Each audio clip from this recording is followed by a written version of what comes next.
Hi friends, welcome to Swabhika vlogs. ఈరోజు మనం సొరకాయతో అప్పాలు ఎలా తయారు చేసుకోవాలో చూద్దాం. వీటిని సొరకాయ అప్పాలు, గారెలు అని కూడా అంటారు. పైన క్రిస్పీగా, లోపల సాఫ్ట్గా చాలా బాగుంటాయి. ముందుగా ఒక మిక్సింగ్ బౌల్ తీసుకొని సన్నగా ఈ విధంగా తురుముకున్న 1 కప్ సొరకాయ తురుము, నానబెట్టుకున్న పచ్చిశనగపప్పు, కొత్తిమీర తురుము, కరివేపాకు తురుము, కట్ చేసుకున్న ఉల్లిపాయలు, 1 స్పూన్ జీలకర్ర, 1 స్పూన్ సాల్ట్, పచ్చిమిర్చి, అల్లం బాగా మెత్తగా పేస్ట్ చేసుకోవాలి. ఈ విధంగా పేస్ట్ చేసుకున్న తర్వాత ఇందులో యాడ్ చేసుకోవాలి. 1 కప్పుకి 1 కప్ బియ్యం పిండి తీసుకుంటే కరెక్ట్గా సరిపోతుంది. ఇందులో వాటర్ కూడా ఏమి యాడ్ చేయాల్సిన అవసరం ఉండదు. సొరకాయలో ఉండే వాటర్ తోటే పిండి అంతా బాగా మిక్స్ చేసుకోవచ్చు.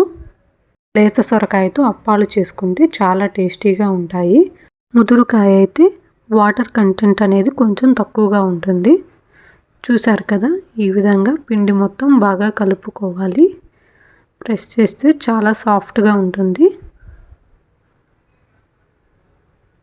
ఆయిల్ పేపర్ లేదా బటర్ పేపర్ తీసుకొని కొంచెం ఆయిల్ యాడ్ చేసుకొని చేతికి ఈ విధంగా రౌండ్గా ప్రెస్ చేసుకోవాలి. మరీ సన్నగా కాకుండా మరీ లావుగా కాకుండా ఈ విధంగా చేసుకుంటే సరిపోతుంది.